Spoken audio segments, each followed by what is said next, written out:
Olá, continuando aqui o assunto de geodésia, ficamos agora de falar sobre as correções introduzidas às distâncias.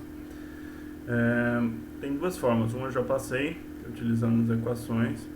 A gente corrige, reduz a distância horizontal, que é a distância que a gente mede com situação total, a distância inclinada, reduzida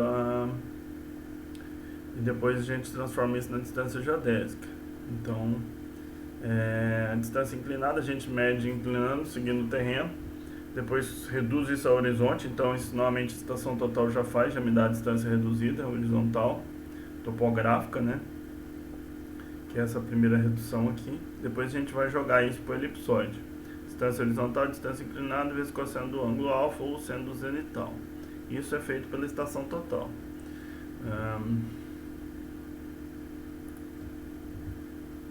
Redução.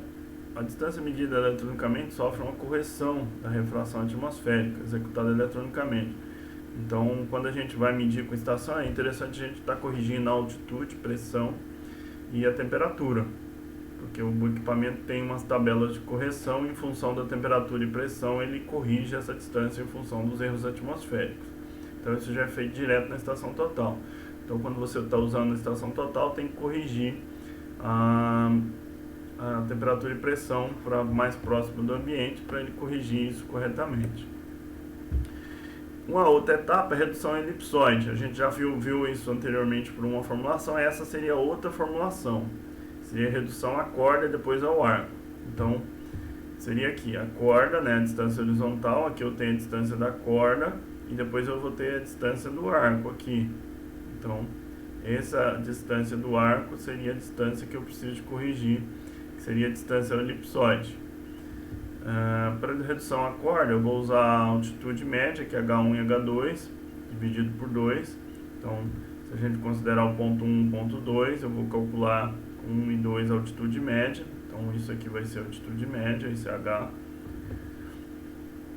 O R é o dado pelo teorema de Euler, que seria o raio, aproximadamente o raio da latitude média. Então, sobre o raio seria cosseno ao quadrado do azimuth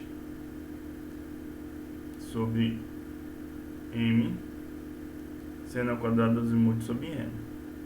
Então, tem que ter o azimuth aqui do ângulo, a direção. Redução à corda vai ser DC, né? Aqui DH é a distância horizontal. DC vai ser R vezes a distância horizontal, dividido por R mais H médio, que é a altitude média. Esse R vem do teorema de Euler. Então, a distância do arco, que seria esse DG, ó, no elipsoide, seria DG, que é igual a DC, mais DC ao cubo dividido por 24R ao quadrado. Então, com essa equação eu consigo calcular a distância do elipsoide, que seria a distância geodal, SE, que a gente já tinha calculado anteriormente, lá naquela outra equação anteriormente. Ok?